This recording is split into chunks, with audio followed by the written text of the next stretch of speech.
everybody. I'm Joe Lample, and I am your moderator host tonight, and I'm super excited to be here. Nothing else I'd rather be doing on a Friday night than spending it with fellow gardeners and garden writers and communicators and all of you. So we're glad you're here. And while we're waiting for everybody to populate the Zoom meeting, don't forget about that chat right there, because we're going to be checking in on that constantly, and we'd love to see who's here. And for those of us who don't maybe know you or know what you're into or where you're from or what you love to grow, tell us a little something about that, because it's fun to see who's here and what's driving you in your garden. For me, it's vegetables mostly, but the thing I never show in my garden, which I should, is all my native plant beds that we never get around to getting up out of the garden to show, but I love to grow anything. So that's me. And I'm Joe Lample. I guess I should introduce myself now, Kathy, right? Okay.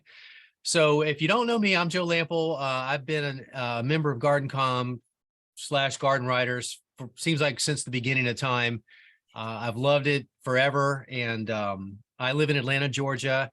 I have a television show called Growing a Greener World that's on PBS National, and I have a podcast called the Joe Gardener Show Podcast. And the other thing that keeps me really busy is the Online Gardening Academy with online courses. And so there's never a dull moment here, and every now and then I manage to make it out into the garden for some non-work time, but thank goodness I love what I do, so it's okay that it's work too.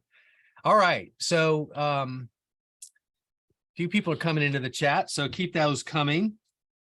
And in the meantime, if this is a happy hour cocktail hour, so if you have a beverage of your choice handy or what you might have by your side, let us know what you're having, because that's always fun to know too. I'm a red wine drinker, and I've got that here just in case, or not.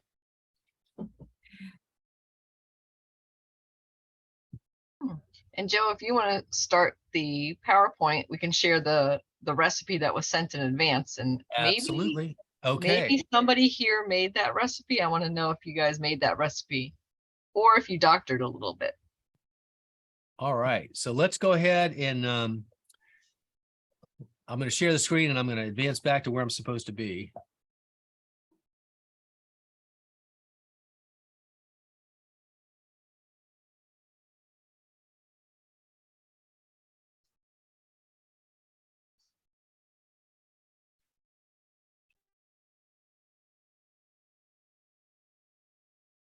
While Joe is doing that, I was looking at the chat, and I see that Kevin in Colorado had his first snow already. Can you believe that, Joe?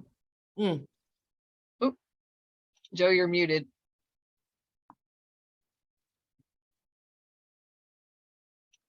Joe, you are muted.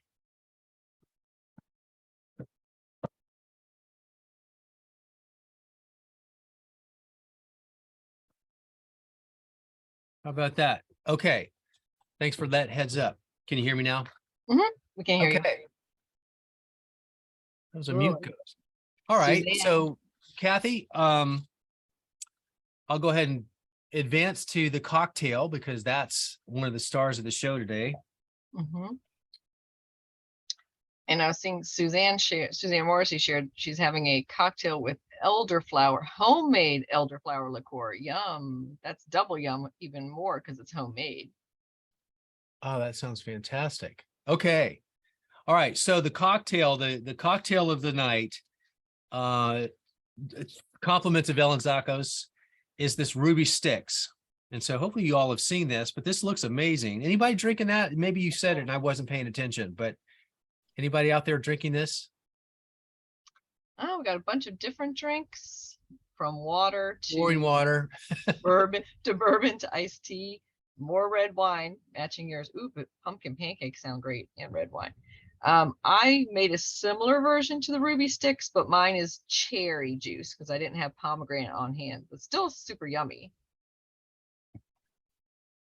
it's not fair that I have to be the moderator and I don't get to stay on top of all these fun comments coming in. I've got to look over and look at the script and move us along. But there's the recipe there. Kathy, they have that.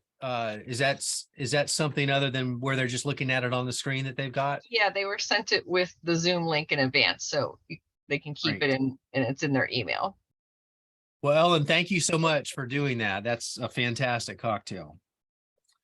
Are we ready to go to our first presentation?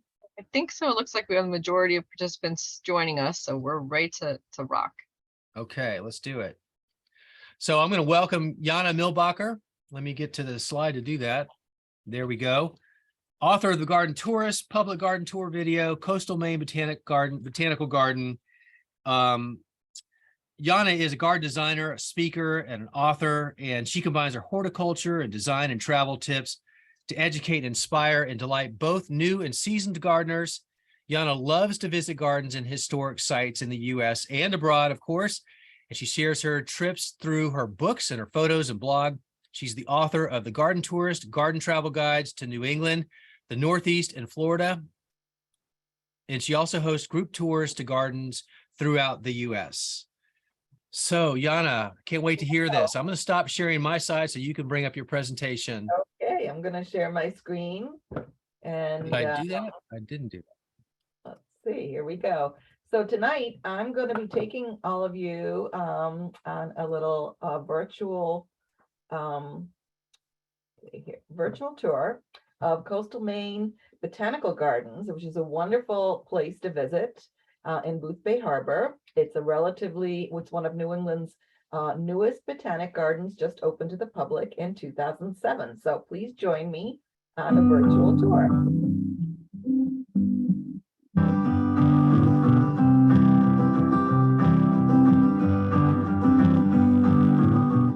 Coastal Maine Botanical Gardens is the largest botanical garden in New England at over 320 acres. We are unique in that we have no benefactor, university, or municipality supporting us. We are a people's garden. Begun in 1991 by a group of local residents who founded a nonprofit grassroots organization that would grow into the gardens.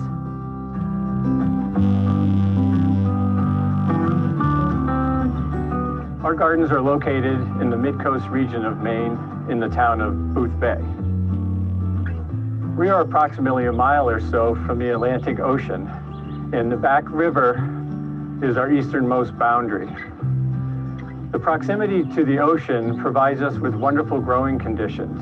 Our summers are cool, and almost every day we have wonderful offshore breezes.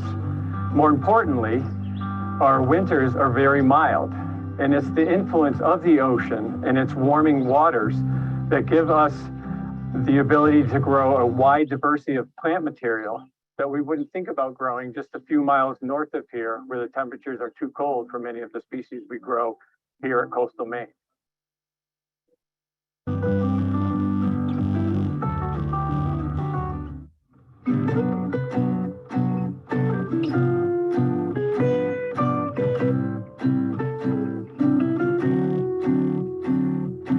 The Great Lawn is kind of central to the main campus of the gardens, and many of our other gardens are connected to this one. But this is the first area you see when you walk up from the cafe entry, walk into the main campus.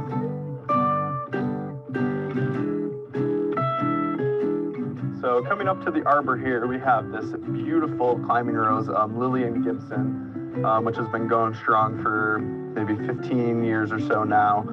And I prune it. I try not to prune it too much in the spring, just to kind of keep it out of people's faces and stuff. And it just, year after year, just blooms spectacularly.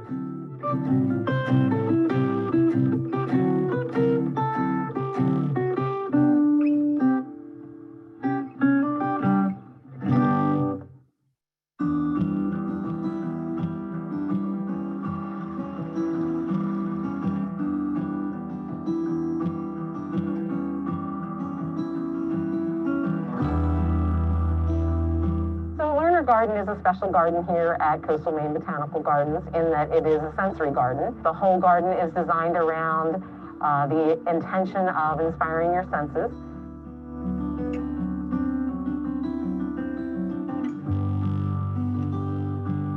So one of the elements that was intentionally designed for learner is accessibility for all people. So as you meander through the gardens sort of curve around with pavers and curbs, and they are especially designed for wheelchairs and canes to make it very accessible for all folks who come through.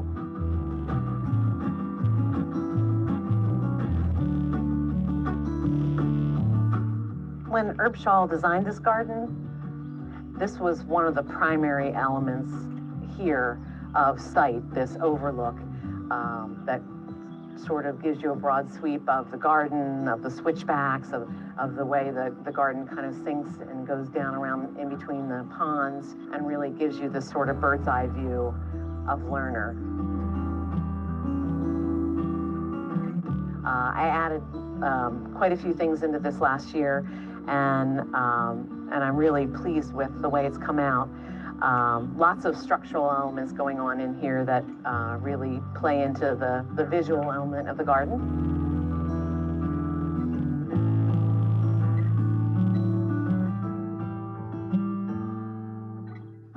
So as we round this corner here, we have a nice little wooden patio and another really great carved out spot in the garden to have a new vista of Lerner that looks completely different than when you're looking at it from the higher up bird's eye view.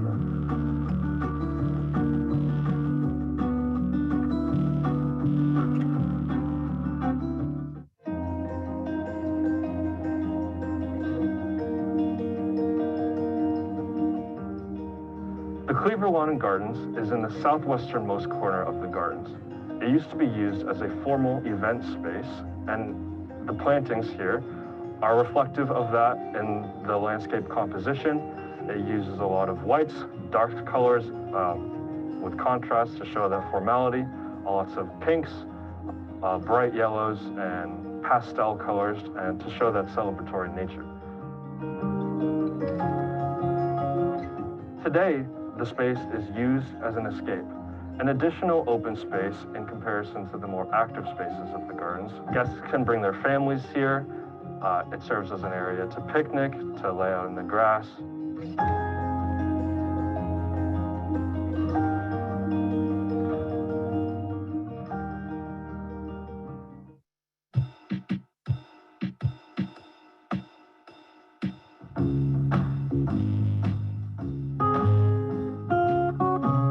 Sitting in the Bibby and Harold Alphon Children's Garden. This garden is about 10 years old. It was originally designed by landscape architect Herb Shaw. Some of the main features are inspired by some wonderful children's books written by Maine authors. So this garden design features lots of whimsical elements that are perfect for a day visiting with your family. From the meandering paths, the spouting whale rocks, the grass maze beside me. We have Blueberry Island, where you'll find Sal's Bear, with bridges to navigate and explore. We have a little bog with stepping stones to watch and catch frogs and tadpoles, and maybe even spot a painted turtle. The invitation to have fun here and explore, and that's one of the things that I think makes this garden so special.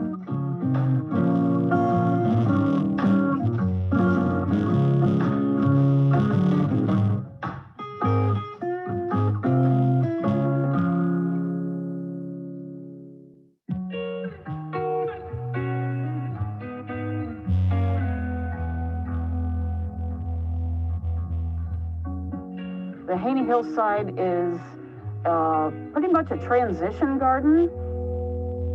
We have more than 300 acres here, and this sort of blends the cultivated into the natural.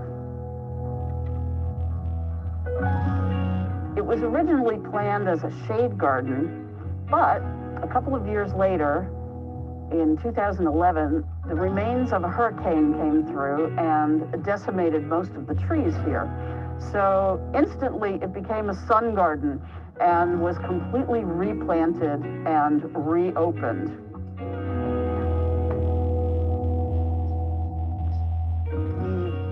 We feel that it's important for us as a public garden to be able to show people how to garden with natives.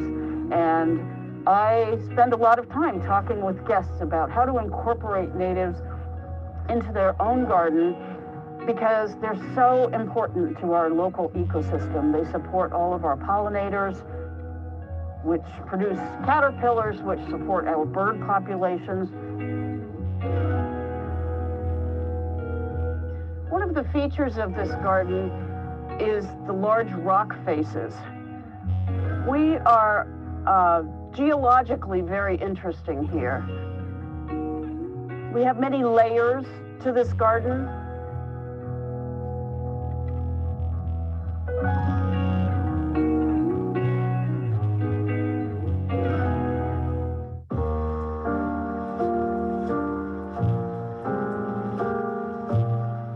This is the Vale Meditation Garden.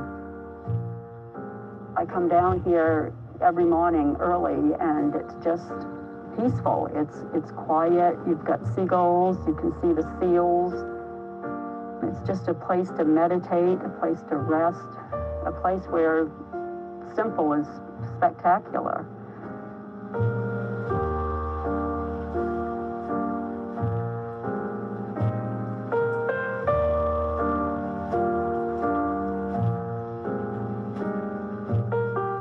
Well, over here is the main focus of the Vale Meditation Garden. This is a piece of Ellsworth shift. It was carved out by the sculptor David Holmes. It's just a beautiful, beautiful basin.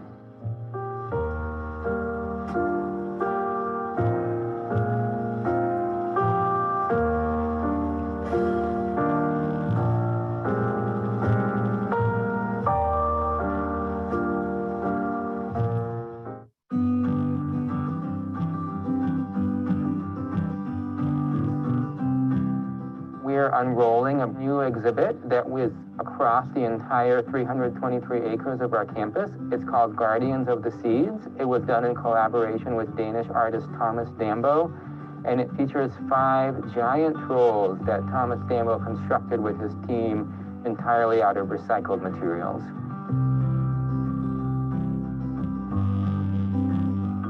The trolls for us are another way to engage guests with our mission, which is really to inspire meaningful connection between people, plants, and nature, and to bring people out of our cultivated gardens into the forest, inspire them to have a different kind of relationship and connection with the world around them. And we have a lot of alignment with the artist around this. One of the reasons he wants the trolls to be discovered is so that people really have to go on their own little journey in nature to find the trolls.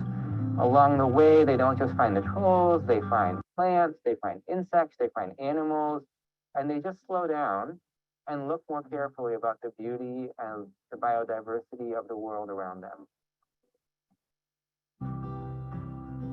We know that people are happier and they're healthier and they're more effective when they spend time outdoors in the beauty and solace that nature and gardens have to offer.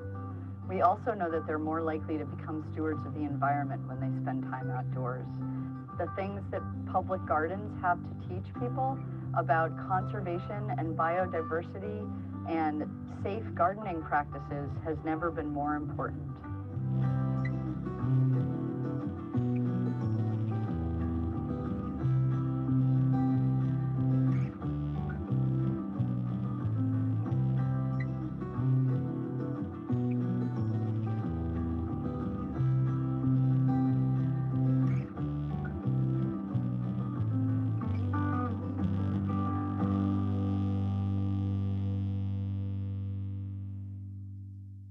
I hope that you all enjoyed visiting Coastal Maine Botanic Gardens virtually, and it's a wonderful place.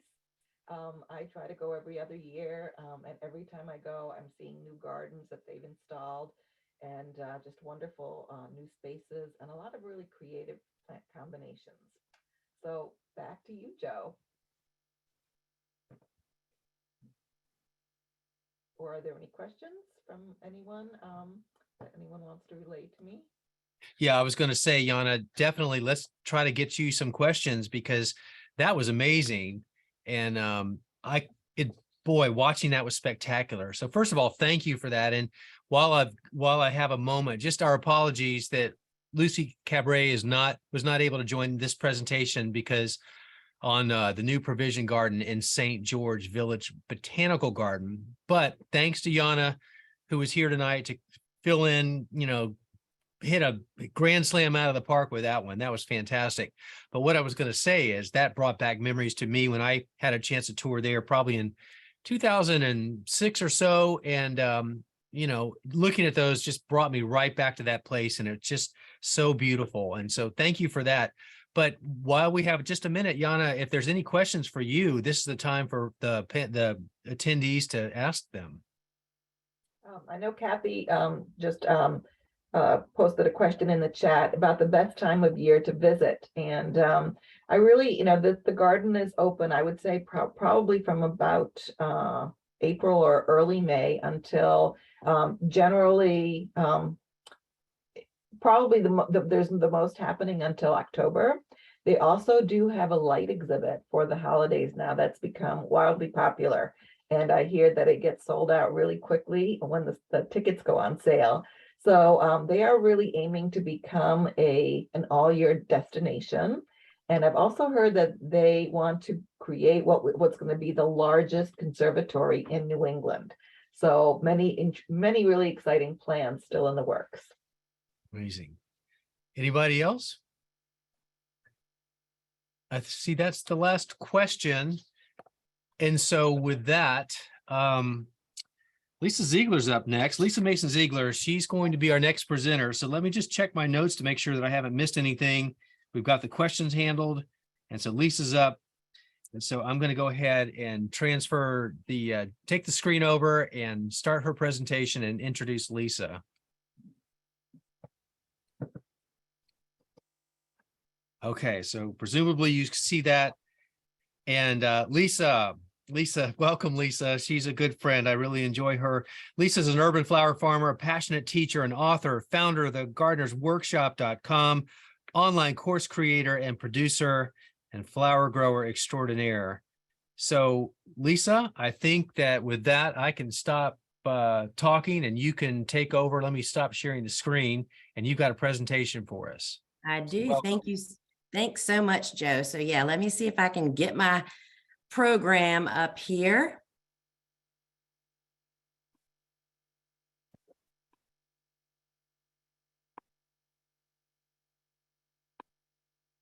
All right, so let's get started.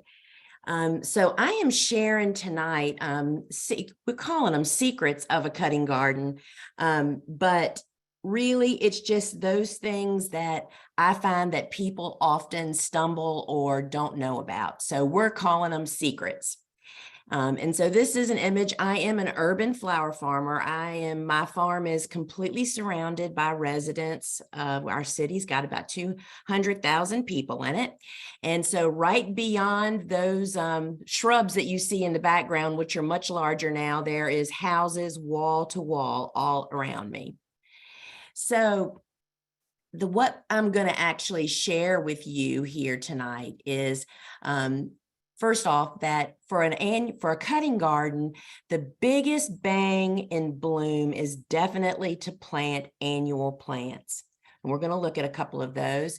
And the most surprising thing that I think people, most of us as gardeners, I think we naturally tend to overdo, we get a little overzealous, but starting with a really small bed, and I have an example of that, is really the secret to success.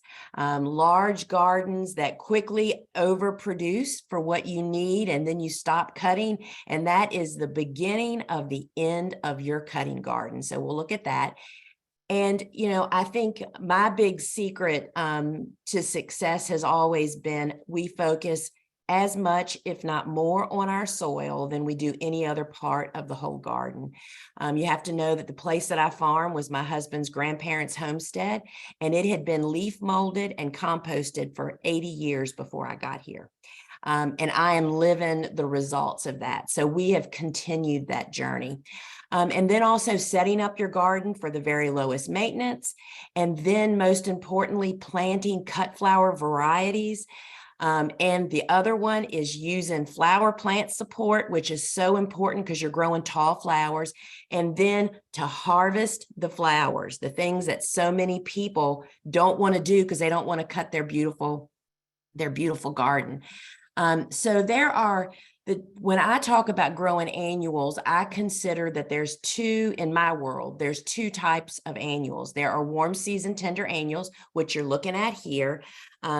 Annuals are really easy to start from seed. They are very cost effective, and they generally just bloom so much longer than any other family of plants. People are often surprised to learn that, 98% of the crops that we produced on our farm were all annuals. In high season, we produce 10 to 15,000 stems of flowers a week from an 1.5 acre cutting garden. That is because of annuals. And here is the second family of annuals, cool season hardy annuals. This is the unknown group. These are the flowers and the plants that love to grow in cool to cold weather. And they also hold some of our most beloved bloomers, snapdragons, sweet peas, bells of Ireland, some of the flowers that seem to escape us being able to really grow them. But once you embrace them, you will never turn back. And also embracing both of these groups will really allow you to succession plant, which just means to plant several times over the season in your garden space instead of planting everything for warm season. This just really allows you to open the window of bloom time, and you can have flowers at the first crack of spring right up until fall. So here's a picture of starting small, friends. This is a 3 by 10 foot garden that was split in half to two 3 by 5 gardens, so we could flank it in front of this building. This was actually for a photo shoot many years ago. And this little garden will produce a big handful of cuts every single week, which is typically what the basic home gardener wants. You don't want to be overrun with flowers, because as I mentioned, that is what happens to so many of us that get overzealous. And instead of doing a 3 by 10, they're already thinking, oh my gosh, I'm going to do a 3 by 50. That's what I need. That would produce so many flowers that by July, you would have so much to harvest that you'd stop harvesting it. And that is the beginning of the end of the cutting garden for sure. So small, go small. So these are two examples. On the left, that is a 3 by 10 foot cutting garden. And you can see that we set up for low maintenance. I spend I spend more time focusing on how are we going to prepare the beds, but more importantly, how are we going to tear them down? And what do we have to do to take care of them while we need to harvest flowers? If you think about it for a moment, harvesting 10 to 15,000 stems of flowers a week that also have to be bunched, sold, delivered, and everything else, seed starting, going on, the whole 9 yards. We want to spend zero time actually doing maintenance. And so we always use deep mulch, as you can see there on the left, and on the right, these are my copycat beds from Joe Lample. We call them our Joe beds. They're raised beds. And they create a really low maintenance. You mulch those and you really have virtually not a lot of maintenance, particularly when you plant according to cut flower spacing, which is much tighter.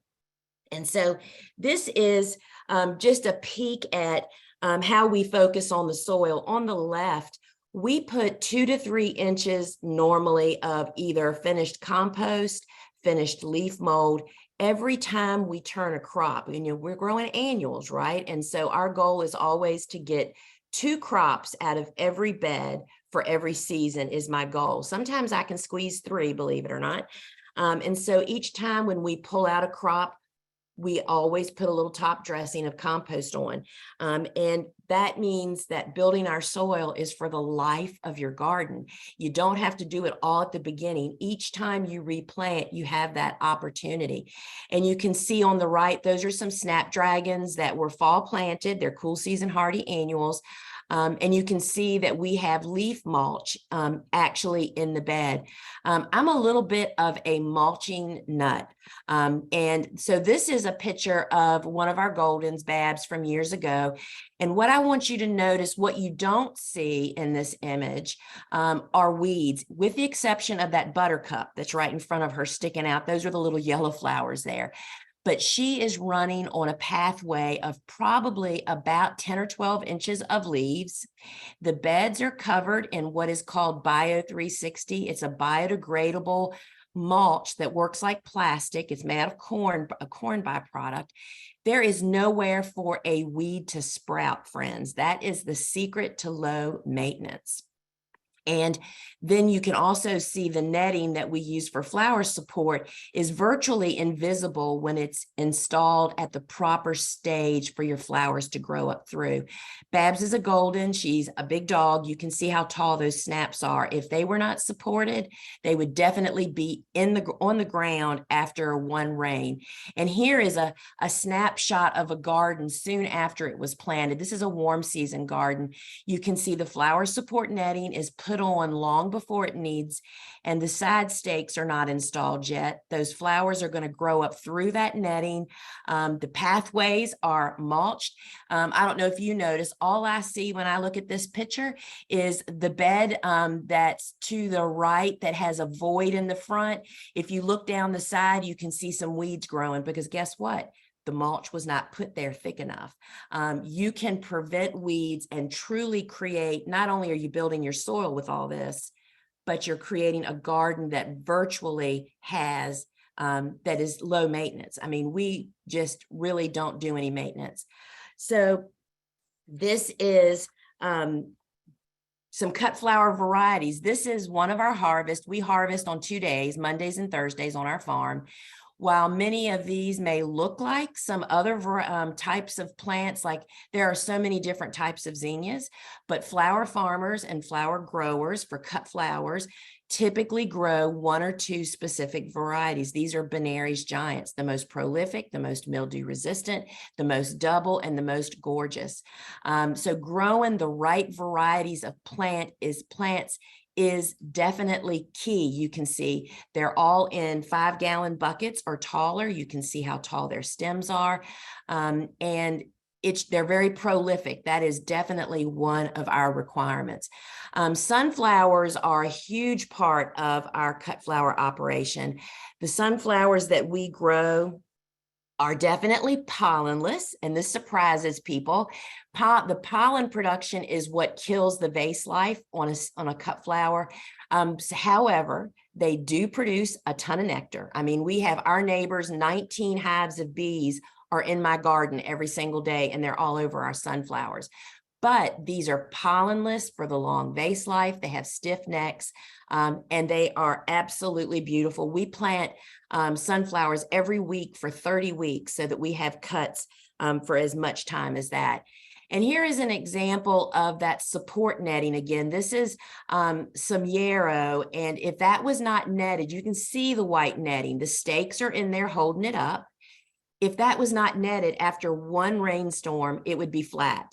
And so I have just learned we net everything we can. We never get to it all, and we're always sorry about that.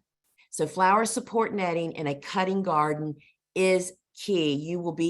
There's no fixing it once it goes down. So the golden rule, friends, you have to cut the garden. And that's where I find most people fall off the wagon. They don't want to cut the beautiful flowers. We cut twice a week. That keeps the flowers producing. That keeps the best quality. You need to learn what stage to harvest. You need to use clean containers. I would drink water out of any bucket on this farm. That's how clean they are. We do use flower food products because it definitely makes a difference. We try to harvest in the morning. Of course, for us, we have so much to harvest, it goes into the afternoon, but that is always the preference. And if you want to make your flowers last longer, snip off the ends and change the water in the vase every 3 to 4 days. And, that was quick, but that is basically the highlights of how you can grow. Anybody can grow a cutting garden in their backyard. You can do a 3x5 and have a bunch of flowers on your table every single week. And you can see where you can connect with me on all these social media platforms. I do lots of lives, and I would love to answer your questions. Thank you. Lisa, that was Yeah. fantastic. Let me get my camera back up here. So let me stop sharing. Wait a minute. I think I have to do something here. Oh, it's at the top. There I am. Sorry. No problem. I think I'm back on. And that was so much fun to watch. I can't wait to see it in person, but I've been following you now for long enough to feel like I've been there already, but there's nothing like seeing it in person. But I have to tell you, I just got a real giggle when you said the Joe beds, and I saw those, I recognized them. I knew that you had done some, but it was fun to see them. And thank you so much for that. I love that you call them the Joe beds. Well, it's so funny. That's actually, that's what everybody on the farm calls them. We have a lot of beds on this farm, and it's like, please go water the Joe beds, or please go plant XYZ in the Joe beds. So yeah, you've got quite a following here amongst our crew. Well, ditto here from our crew to yours. Lisa, we've got a little bit of time for questions. So I please encourage and invite anybody that has some questions for Lisa. I can imagine a lot of you are just wondering as she went through that a few things. And so please share them now so that we can hear from Lisa in real time. So I do see that Yana asked, do I start my seeds in a greenhouse? And in fact, I do not have a greenhouse. Because I'm in the city, I have a lot of city ordinances to follow. I have no structures. In the beginning, I literally started seeds in my kitchen and in my pantry and in a cellar. And that's what led me to become a seed starter using soil blocking, which is the English Dutch method of starting seeds. It's super space savvy. And I have just tweaked it into that throughout the whole year of seed starting, we start over 100,000 seedlings in a 10 by 10 grow room with grow lights and on racks. And it's pretty dadgum amazing. So you do not have to have a greenhouse, not only for growing seedlings, but people assume that pristine cut flowers have to be grown in structures. And perhaps what I'm most well known for in southeastern Virginia is just how perfect our blossoms are. And they're all grown out in the garden, just like every other home gardener does. I just have supersized gardens to do it in.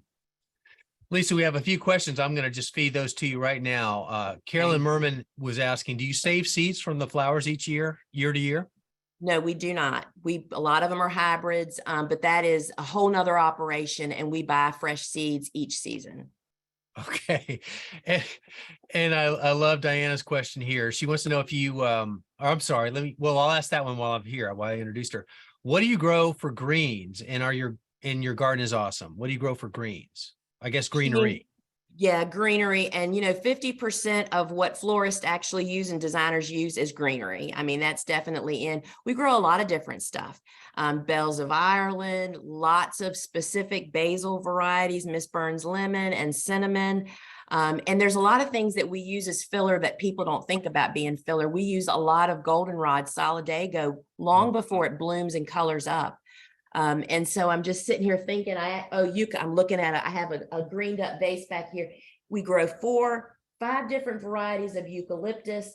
We grow some salvias. I have ravaged everything and tried it. So yeah, there's a lot of different, but eucalyptus is a huge greenery cut these days. Got it. Okay. What the question I was going to go to, and let me get back to it. And Pamela Brown wanted to know, what was the soil mix in the Joe's beds? I want to know that too. Well, So because, I own an online garden shop and we buy a lot of stuff wholesale, and we would sell soil blocking mix. So I just bought more slings of it. And there's a couple of different varieties. We use, they're in upstate New York. It's McEnroe soils, and you buy a sling. I mean, you have to have it shipped to you. It's a huge endeavor, but that's what it was. And it's like the best. I mean, you'd want to get in your car, Joe, and go up there and buy some and bring it home. I put 8 yards in those 2 beds, and it's like dreamland out there. It's like dreamland. I can only imagine. Yes. Soil, that's a dangerous combination. Lisa, you've got a lot more questions, but we're running out of time here. And so what we're going to do is we're going to save the rest of the questions for once the other presenters have had a chance to speak, and then we'll come back to you as time permits. Okay. So thank you so much for that. That was amazing. And I will go ahead and share my screen, and we'll get back and we'll take a break, and we're going to thank we're going to do a little sponsor break. Thank you right here. So let me make sure I get back to my notes at the appropriate place. And first of all, I want to go with Nora and recognize the American Horticultural Society and their involvement in this endeavor. And just, Nora, are you able to chime in here? Are you planning on talking, or am I just here? Okay, here. Good. Thank you. This has been wonderful. Should I unshare so they can see you, or should I just leave it here, Nora? This is fine for me. I don't have any slides. So, but I'm with the American Horticultural Society. We're so glad all of you could come out and join us this evening. And we're so thankful for the presenters that were able to participate today. AHS is all about spreading the good word about sustainable gardening all across the country. We hope you'll consider joining as a member if you're not already. And if you are a member, you can visit the Coastal Maine Botanic Garden as part of our reciprocal admissions program, which has 345 participating gardens across the country, where you can get free or reduced admission. So we really appreciate all of you for coming out. We have some upcoming travel programs and other things coming on, so check our website. We'd love to have you at an upcoming event. excellent. And I went ahead and unshared the screen because you have that nice voice, and I wanted everybody to see who they were listening to. So hopefully that's okay. No, that's fine. Thank you. Okay, great. Let me go back and share screen and get to our next slide. Thank you for that, Nora. Okay, there we go. Maria, you're up. And Maria, well, I haven't shared the screen yet. That's no problem, Joe. Thanks. Yeah, my name is Maria Zampini. I actually am the current president of GardenCom, which is short for Garden Communicators International. And we are an organization of professional communicators in the green industry. And we have everything from authors, bloggers, columnists, freelance writers, photographers, speakers, TV hosts like Joe, radio personalities, just and garden center employees. Anybody who communicates about gardening can be a member of our group especially if they want to improve their communication skills and open up to new and different things. And we're really happy to partner with a quality organization like the American Horticultural Society. And coming up in a minute, Terry Spite is going to show some new varieties from the National Garden Bureau. And we're actually partnering with the National Garden Bureau for an event next week.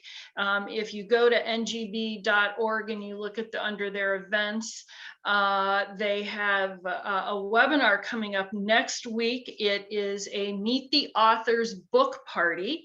And Terry, who is a podcaster and an author, is actually going to be the moderator next week. It's on November 10th, on Thursday at 6 p.m. Central, 7 Eastern. And we've got authors will share their favorite gardening tips, book insights, and more. We've got Janice Cox from Natural Beauty at Home, Kim Eierman on Eco Beneficial. She'll be talking about pollinators. Kim Roman of Square Foot Gardening. She's going to talk about how you can do vegetable and food gardening in all year round, even indoors. And Mary Kate Mackey on the Healthy Garden. So we hope you'll consider joining us next week. And thank you for coming tonight. Thank Thank you, everyone, all speakers, and Joe, we appreciate it.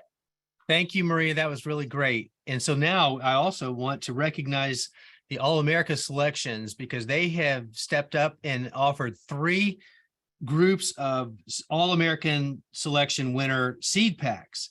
So we have 3 sets to give away. So first of all, we're going to choose winner number 1. So Kathy, you're going to help me out here. Kathy, you ready to come on camera? Yep, I'm on camera and I just unmuted and I'm pulling up the participants list. So it looks like we have 52 participants. You must be present to win, as always, that rule. So I will start scrolling through and you just tell me when to stop. And then that will be our first winner. Stop. Okay, Jean, I think it's Whittiers or Whittiers, Whitteurs.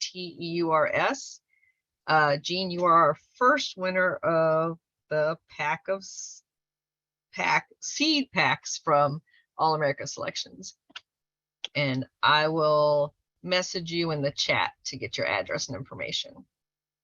Okay, we're going to do the second of 3. Okay, so start scrolling. Scrolling. Let me know when. When? Marcia Zech, Zech. So Marcia, you are our second winner. Congratulations, Kathy, Marcia. you might want to choose somebody else because Marcia is technically an AHS board member. I'm not sure if she's allowed to win. She's allowed to get. Is she allowed to win? Okay. Yes, she's allowed to win. There was That's pretty random. that was completely random. I don't know Marcia. I had no idea that Marcia was on the board, so totally random. Yes, and Joe for our third winner. I'll start. All right, let's scroll. All right. Let me know. And let's stop. Suzanne Morrissey. Suzanne. All Excellent. right. Congratulations, Suzanne. All right. So in the chat, I'll let you know how to contact me to get your address to get those seeds sent to you. And I'll mute myself and turn off the camera, and I'll be back later for some more prizes at the end. Thanks, Kathy. Okay, it is time for our final presenter. We have Teresa Spate, and she is a native Washingtonian. If I even said that right. Yes. You're nodding your head, so that's a good sign. She's an author. She's a former head gardener for the city of Fredericksburg, Virginia. That's huge. Garden writer, podcaster, visionary, and garden coach, a former Region 2 director for GardenCom. Terry is a true steward of the land and shares her passion on her website, Cottage in the Court. Terry has an exciting year promoting her book, Black Flora, and this book focuses on African Americans and the world of floriculture, from farmers, florists, and other floral creatives. And it is an honor to bring these people to the forefront. And as they are often overlooked for opportunities, she's also the co-author of The Urban Garden, 101 Ways to Grow Food and Beauty in the City. And together with co-author Kathy Jentz, a great and resourceful book was created. And this book focuses on creative, affordable, and useful everyday concepts to inspire gardeners of all levels. That sounds incredible. Okay, so with that, what I'm going to do is unshare my screen, Terry, and then you are going to be presenting your presentation. You ready for that? I am so ready. Okay, let's do it.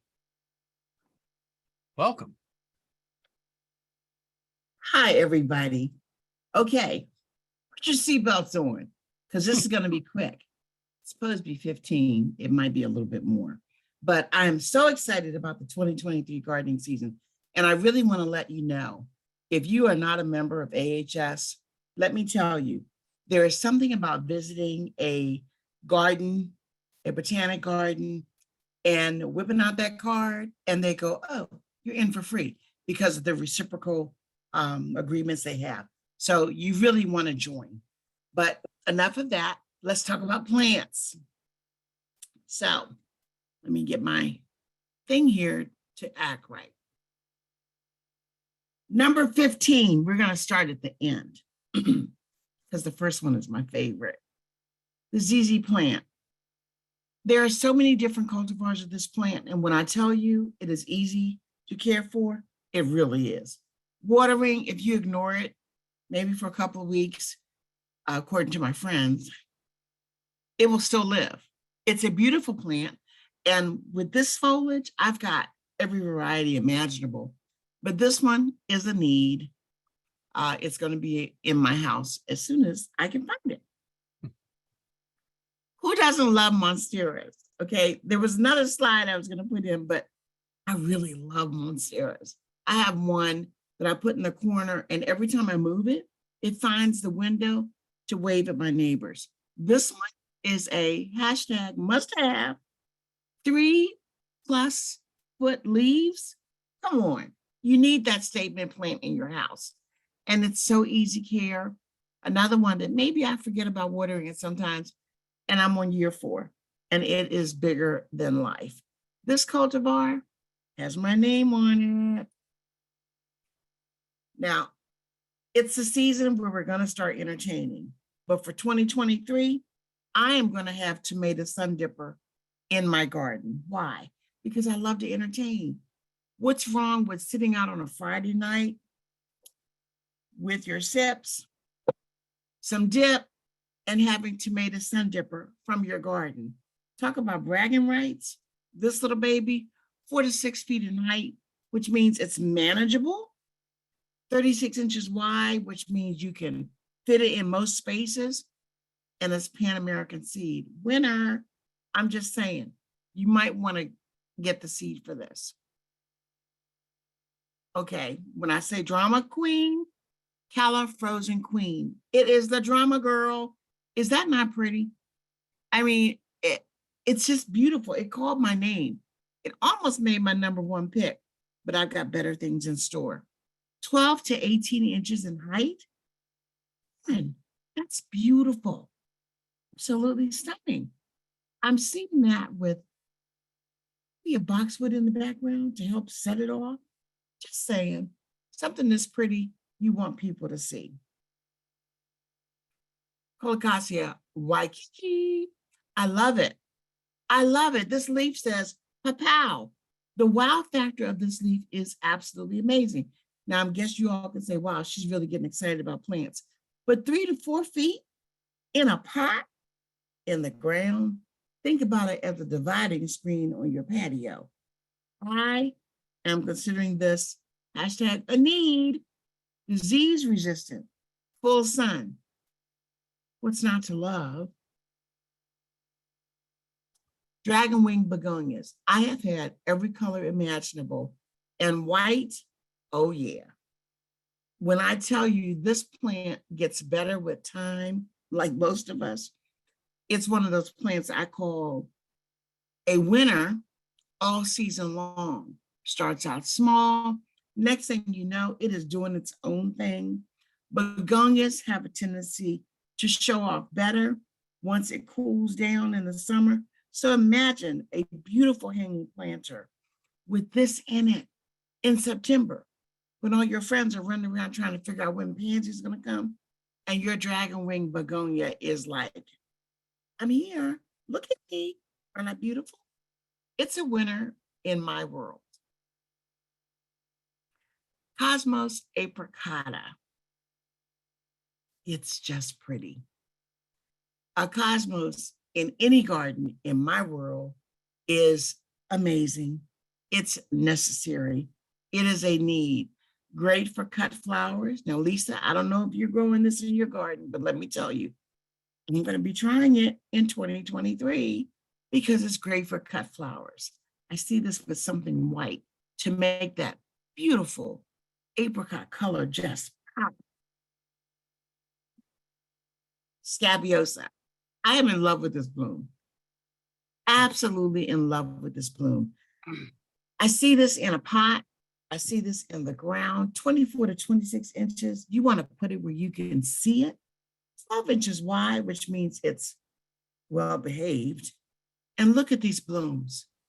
I mean, you could match that with the darker colored scabiosa, match it with the leaves of something coppery. I can just see this really making a statement in an arrangement. The peculiar bloom in itself is absolutely amazing. Zinnia zydeco. Look at that. Number one, it's another zinnia. Zinnias are just beautiful. these colors are so rich. It's like somebody just magnified them, gave them some extra oomph, and made those colors just more vivid and alive.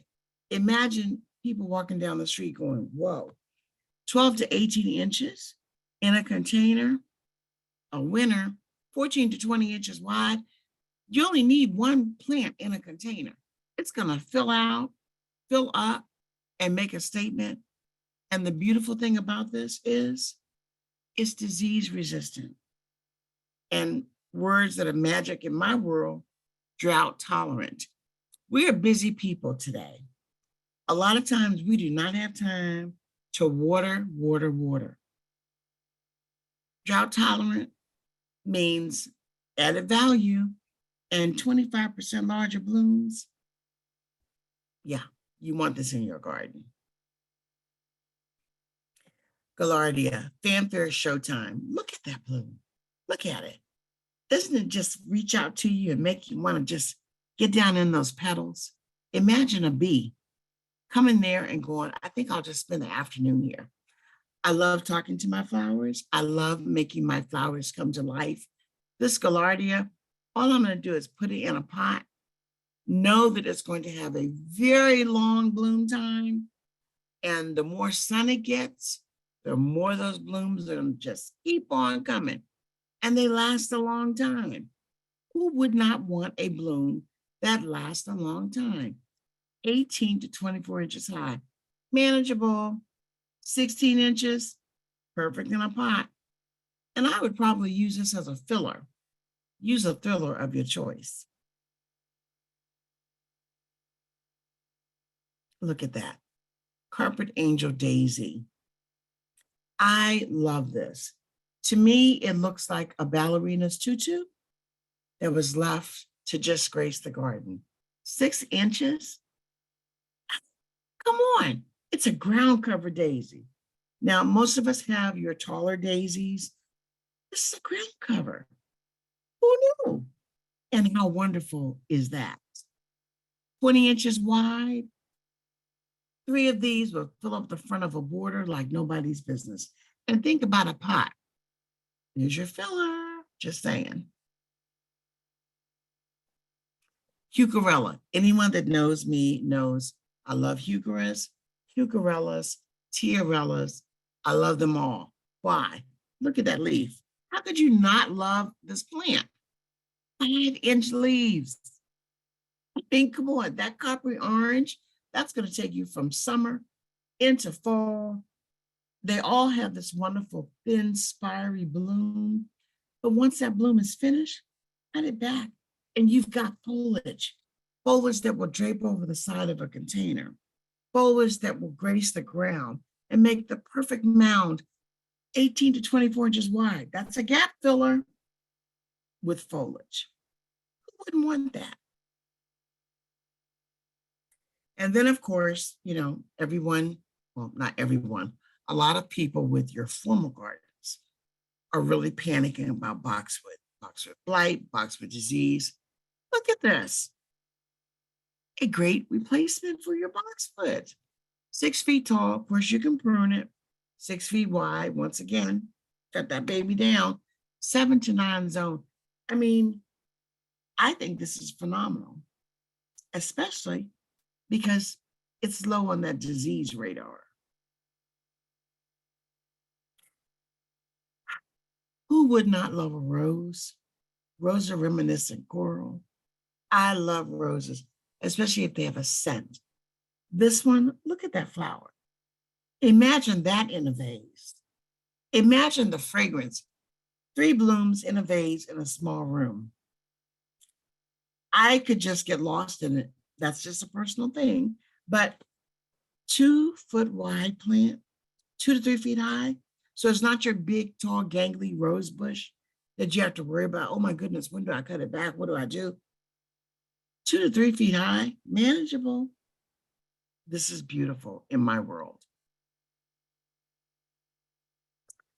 Now we're coming down to the finalists. Early evolution. Hydrangeas, I can't get enough of them. And look at this one, 18 to 24 inches tall in a pot. I am seeing this in at least 3 pots on my terrace, so that when I entertain, using that little tomato earlier, my friends will be able to see this wonderful shrub, 3 to 4 foot wide in a bodacious container. Imagine that. Most hydrangeas are in the ground and you really never get an opportunity to see them up close and personal. This 18 to 24 inches. Chabot. Pop star, another hydrangea. Hydrangeas to me are the best garden filler. They add excitement. You can cut the blooms and dry them for all winter enjoyment. But look at this electric blue. Reminds me of blue suede shoes. Look at that. 18 to 36 inches tall and wide. That is something I know I would want. Matter of fact, it kind of matches my shadows at the cottage. I need this, Bailey Nurseries. I need this. It's beautiful. It's compact. It's going to bloom all the time. Who wouldn't want that? My finalist, pufferfish. I love Bobo, which I already have in my garden. I need pufferfish. Look at that. Imagine this in a row, 3 or 5 plants. It would almost look like your landscape has a cloud that's landed. Perfect, perfect, perfect. 3 to 5 foot tall. Yeah, that's a need. So that was a little fast, but those are my plant picks. And I want to thank you all for listening, and hopefully you'll choose one or all of them. Take your pick.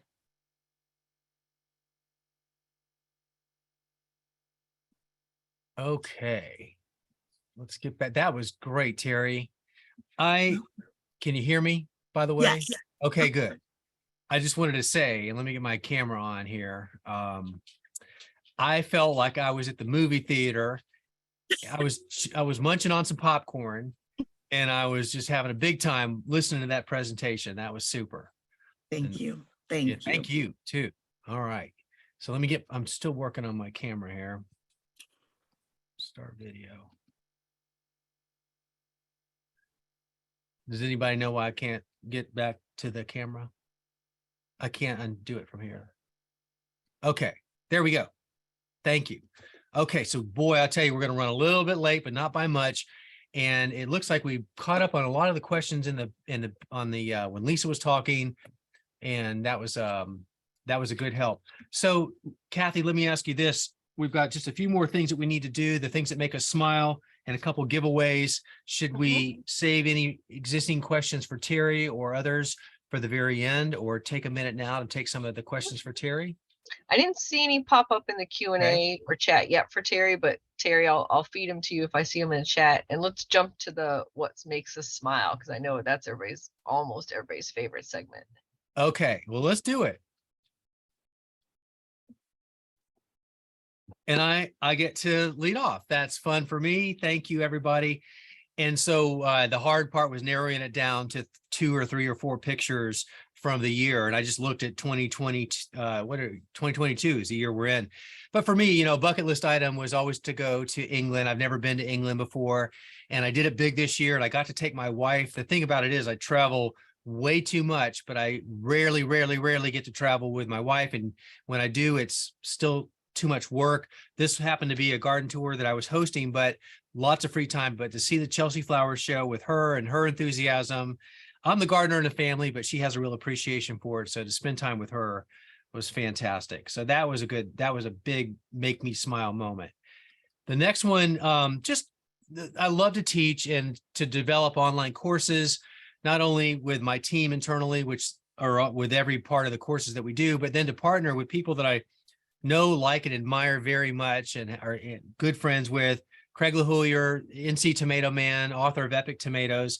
We did a course together recently, and we've been working together ever since on it. And just to have friends in this industry that are just so amazing. The knowledge and the love and the kindness and the sharing that goes on. And I'm just so happy and proud to be a part of that camaraderie with so many great people. And so that definitely makes me smile.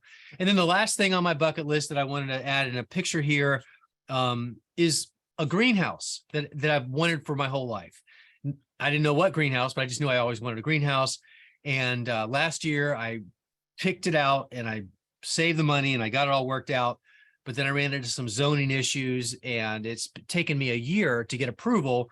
But 2 weeks ago, I finally got approval. I'd poured the cement pad, but then found out that I poured it too close to the property line and all that red tape. So my dog and I have been waiting and waiting patiently. And finally, we got the green light. So hopefully by Christmas time, we will have our greenhouse. So that's me. And let's see who's up next. Yana, are you up next? I think I On what am. makes you smile? Okay, good. Well, let's hear what makes you smile. Well, so I just came back from a trip to Florida, and I did, of course, visited some botanic gardens while I was there. So this picture is actually from Marie Selby Gardens in Sarasota. Whoops, can you go back one? Go back. Okay, sorry. Yep. So this one here. So and they have an orchid show in their conservatory every year, and this year they put kaleidoscopes throughout the conservatory. So that was a really fun thing to see the orchids reflected in the kaleidoscopes. The next one is from my visit to the Dali Museum, which also has wonderful garden, like small gardens around it, inspired by Dali's artwork. And I just loved this butterfly man that Dali had apparently created. I just thought it was a really fun piece of artwork. And next. And finally, this picture of the big bloom mushrooms comes from the McKee Botanical Garden in Vero Beach. I'm always intrigued by children's gardens and the creative ways that botanic gardens are able to entertain kids and make them interested in horticulture. And I'm also a big mushroom lover. So I love these giant mushrooms in one corner of the garden that the kids could climb and just enjoy. So those are the three things that made me smile in Florida. Awesome. Thank you, Yana. Okay, Lisa, what makes you smile?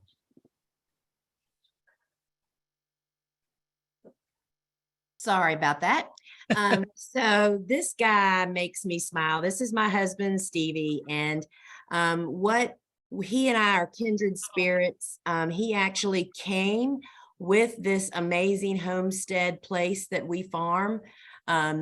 And he loves flowers as much as I do. He takes all of our extra flowers here from the farm to his staff or to people he meets during his day on his job. So he makes me, and he actually, believe it or not, stops out in our garden and in the field and picks flowers and brings them in to me. So he's a pretty good one. So he makes me smile a lot. That's great. And this is Tucker, our current golden retriever, who was kind of a juvenile delinquent when we got him, and he is now turned into a wonderful garden dog. And his antics, a lot of people love him, and we love him. And he's in the flowers, as you can see. He's standing in a bed as we are looking at him here, so he kind of brightens up our days.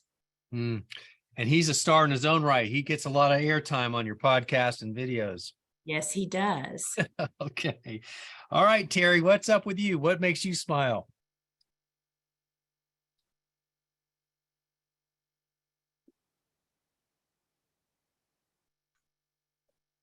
Okay, unmuting works.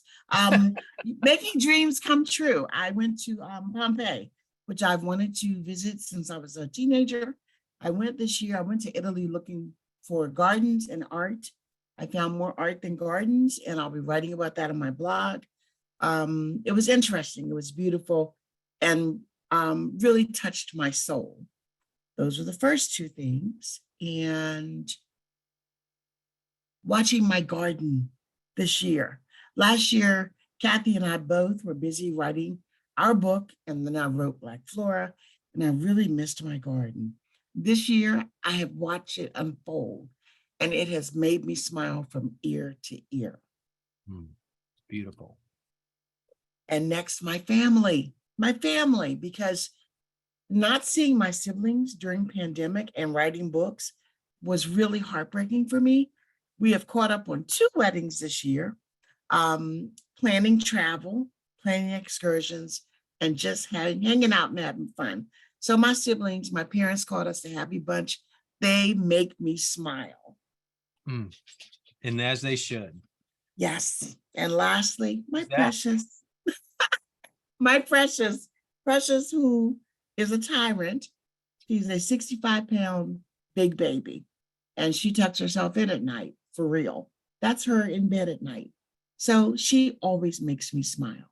And I just wanted to say, someone asked in the questions about the zones for my the plants I introduced.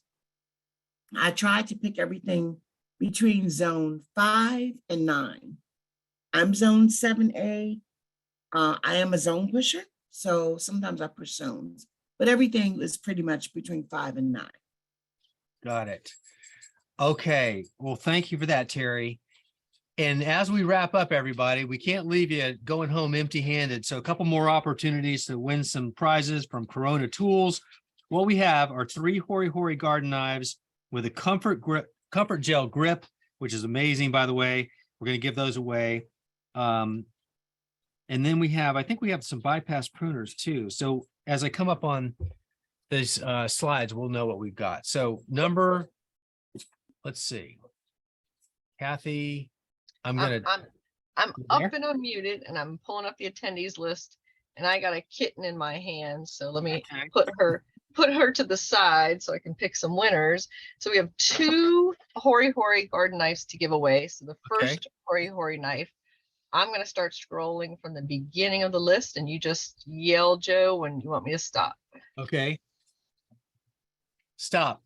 All right. Barbara Whitbar, and she has a number 1 after her name, but I'm guessing it's Barbara Whitbar. So you get the Congratulations. You're going to love that Hori Hori knife. I have one knife. I use it all the time. Seriously. All right. So the second Hori Hori knife, I'm going to go all the way to the end and start backwards. If you all want to right. yell. Are you going? Stop. Pamela Brown. Pamela Brown. All right, Pamela Brown. And I put my email in the chat. So winners, send your mailing addresses to me at kathygents@gmail.com, but I'll post that again. And then Joe, if you go to the next slide, our third prize is that pair of bypass pruners from Corona. And let me just chime in. Those are my new favorite pruners, by the way. I just love how they feel. I love how they cut, how they feel in your hand. So whoever wins these is going to be lucky. And the 1 inch there is not the size of the pruners. 1 inch diameter, right? Yes. Good clarification, Kathy. I'm ready when you are. All right, scrolling. All right. Stop. Laura Farron, Farron. Laura, got the bypass pruners. Congratulations, Laura. Excellent. You're going to love them.